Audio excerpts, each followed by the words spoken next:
Magandang araw po mga kabayan. Welcome po sa Pinilang Alakbay. Yan, nakikita po ninyo. May suporta na pong gapangan po yung mga alam nila niya po kanina yan. At bilis po lumaki ng mga tanim ko pong gulay. Tara, sama po ninyo kung ano pinagagawa ko po sa aking munting gulayan. Naway safe po lahat. Yan, makalimlaw pero warm po ang panoon. Plus 26 po yata. Manguha po ako ng mga sanga. Manguha po ako ng mga sanga na gapangan po ng mga bichuelas. Diba? May narinig ko parang nagkakaraoke ah. Hindi nangyayari. Ay! Ano nga pala? Happy Midsummer po pala dito sa Finland. Midsummer na po dito. Ibig sabihin, ikli na po araw pero mas magiging warm. At sa next month, by July, tutubo na po mga higanting kabote. Ayan, ipapasyal ko po kayo sa kagubatan. Hanap po kasi ko yung mga pinutol na mga sanga. Yung willow ang tawag doon. Maganda po yun. Ginagawa rin mga basket. Kung meron po. Ay mukhang hindi nagtabas. O last autumn nagtabas. Mostly nagtatabas po dito autumn time eh. Kaya pag summer mga dry po yung mga sanga. Parang hindi na magtabas. Dito na ako magdadasamaan ng gubat.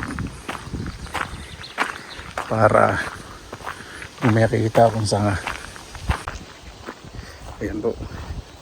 Lakas ng dating ko talaga. Lakas din ang tama. Ganda po dito sa Finland ano.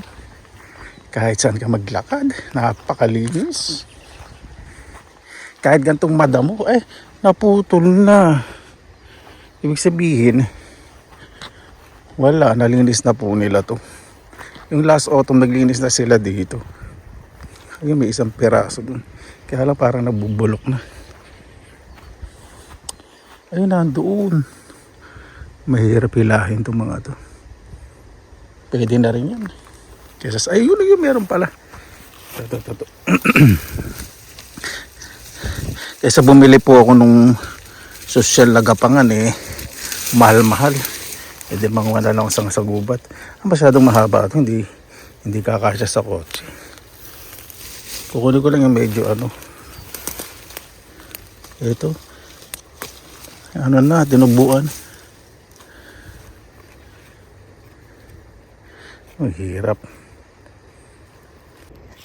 Mahirap pong kuhanin kasi ayoko pong i-disturb yung mother nature. Balik ko nga sa tama. Tinubuan na ng mga yan, ang mga bushes ang damo. Hanap na lang po sa open ground. Madaling kuhanin, makapili ako. Kasi nagsisilbing mulch yan Ibig sabihin takip sa ground para yung moisture ma-maintain. Yung anthill Ganda po Pupunta na lang po ako doon sa gubat. Safe naman po dito. Grabe, napakaganda talaga. Ay, sana all po ganun. Kahit na madamo, wala kayong makikitang mga... Alam po niyo, pangit po talaga sa paligid. Hindi po kasalanan ng mga basura. Kasalanan po ng walang disiplina. Kasi may disiplina, wala kayong makikitang karto rin kung may disiplina sila. O, di ba? Niupos na sigarilyo, balat ng candy, o kaya papel. Wala kayong makikita. Ito meron po ditong kabayuhan. Ibig sabihin, yung horse stable yan. Kaya kung nagbebenta to ng mga etches ng kabayo.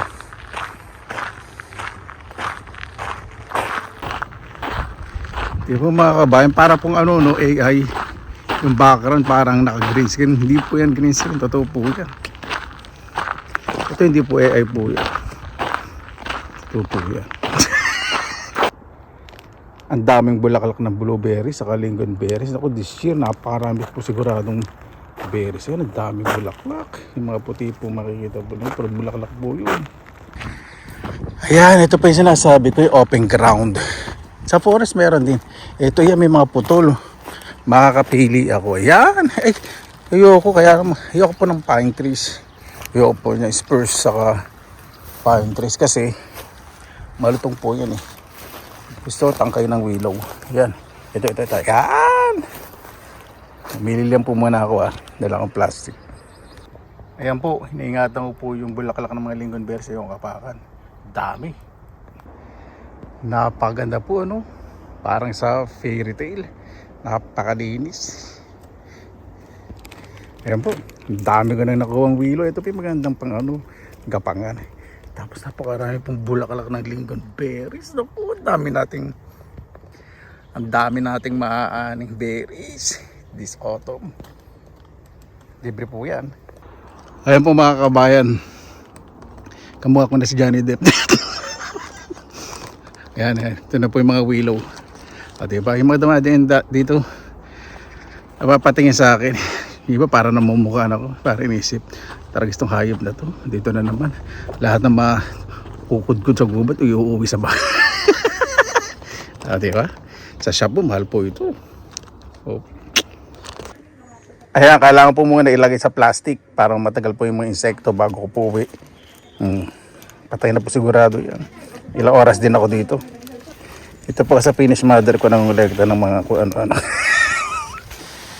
Ayan po mga kabayan, dito na po tayo sa bahay. Ito na po yung sanga. Kapag may mga paso po kayong ganito, halimbawa nasa ground, huwag niyo po itutusok sa loob. Nakikita ko po sa inyo ang tamang technique.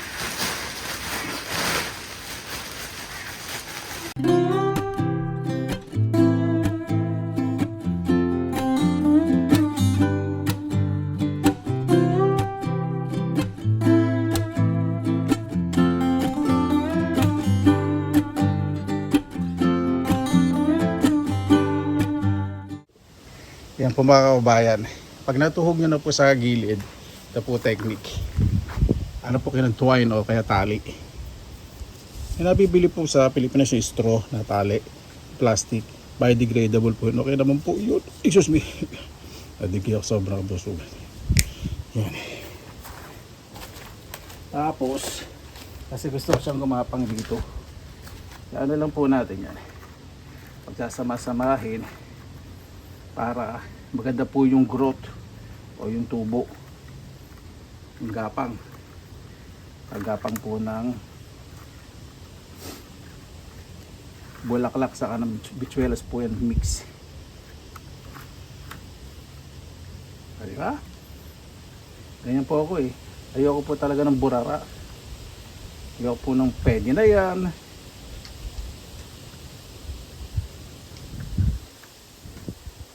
Gusto ko po kasi maayos saka kung saan naman kayo na-enjoy syempre. Hindi naman kinakailangan na tulad ko na mas medyo sobrang perfectionist. Ayan. Tapos pag may sobrang tali, pati sobrang tali putulin natin. Tapos yung mga nakausli sa daanan kasi ayaw natin mag tutubo dito sa daanan. Ayan. Salansan lang natin. Yan. Okay na po yan. O diba? Ganyan po gagawin ko po sa may mga planter o sa may mga plastic na paso and wooden boxes.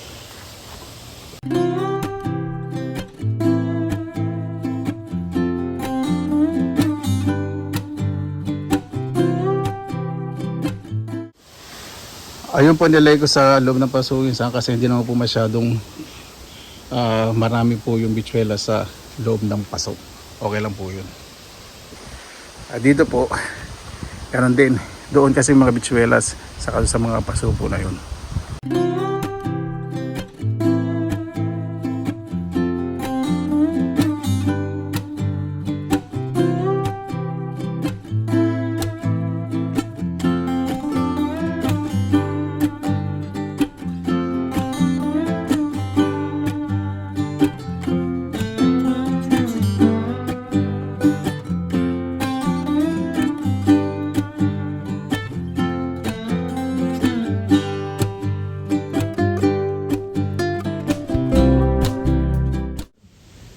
Ayan. Punta po dito mga kaibigan. Ang tanong ko ano ginagawa, wala pa sila magawa. Ito po, dahil nilagyan natin ng mga sanga-sanga, supportahan po natin kasi nakatusok lang po yan sa paso. O, para hindi malaglag. Para pag gumapang yung mga bichuelas, stable. Diba? Yun po talaga.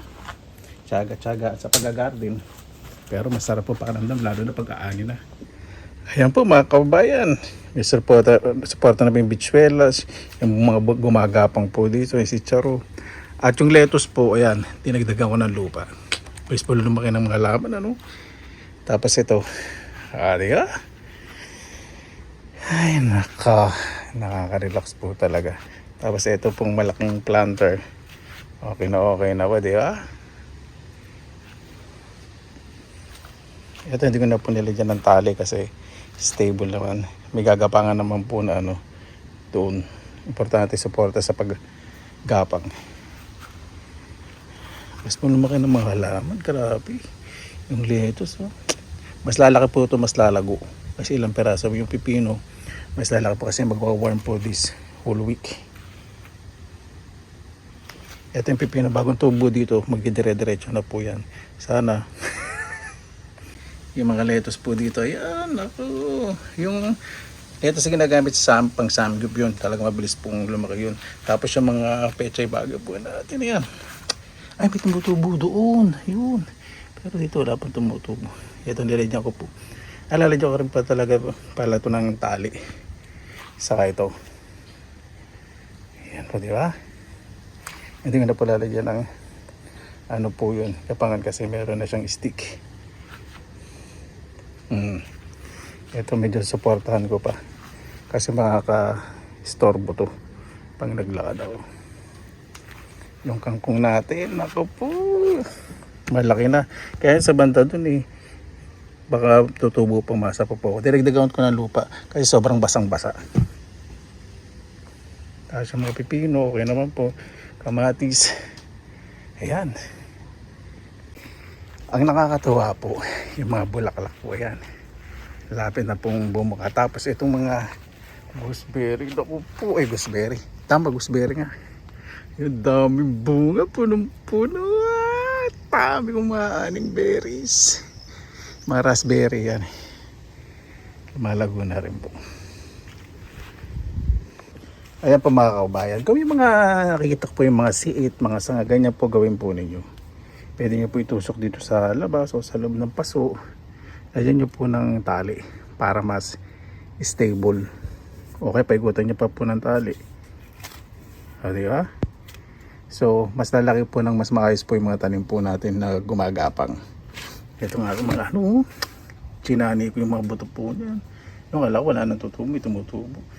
Na po ito, pechay bag. Diba? Tapos yung strawberry ko po. Yan, meron na po. Hindi pa po siya stable kasi kalilipad lang po natin this year. Next year, saka rin ako po yun ng fertilizer, natural fertilizer, echas ng manok. Ang ilalagay ko po dyan. Tapos itong ating sack garden. Spinach. Swiss chard. Pichuelas. Tapos may mga bulaklak din po yan na gagapang dyan. Tapos dito may mga bulaklak po. Para pag lumaki po yan, hindi po tirayan ng mga insekto. Yung mga tanim po. Ito po na sobrang nalunod sa hindi, nalalamigan. Ayaw po nito nalalamigan. Si tropical flowers po ito . Itong isa, medyo nakapag-adjust na. Ganda po super red na red po yung bulaklak. Yung mga sibuyas, hindi po dapat masyadong laging dinidiligan. Kapag patuyo na talaga yung lupa sa didiligan. Kasi pag dilig, lalaki lang po yun pero hindi po maglalaman. Tapos yung pang ating grabe. Lago. Yung mga sibuyas. Diaclops ko po. Usap mo po para magandang tingin. Ayan. Diba? Ito po yung ating lettuce na old seed na naiwan po dito last year. Tapos ito yung nabili natin discounted na pipino. Isang pasatong pastas, ulan pa mamaya. Ayan po, pag bumibili ako shop ng mga mga sibuyas, di ba? nagtubuan na. O eto, well supported na po itong bichuelas po. Ang dami yata tanim ng bichuelas, pero pampautot yata. Sarap po yan kasi pag ginigisa lang po sa butter, sarap. Yan, bichuelas, pechay, bagyo, bichuelas, cucumber, zucchini. Tapos ito po yung si Charo, nandito sa ground. Lalagyan ko rin po yan ng fertilizer kapag medyo gumagapang na yung zucchini. Hindi po natin discarded. Lalaki pa po yung mga dampo niyan. Ako, baka sakupin po itong buong area na to. Ito yung isang kaibigan ko. Iniwanan po yung bulaklak niya kasi magta-travel po sa Europe. May mga kaibigan po narinig po ninyo yung hawi ng pansekto. Yung coriander, ito bili ko sa shop, lumago. Tapos yung binili natin na discounted na bulaklak sa shop, linisin po ninyo. Alin nyo po yung mga brown. Diba? Yan. Tapos ito rin po. Linisin po kayo kasi gusto po ng mga halaman na nilinis yan. Hindi po mga halaman gusto nilang malinis. Kapag hindi nilinis yan, babantot, mabubulok. Parang tao din, di ba?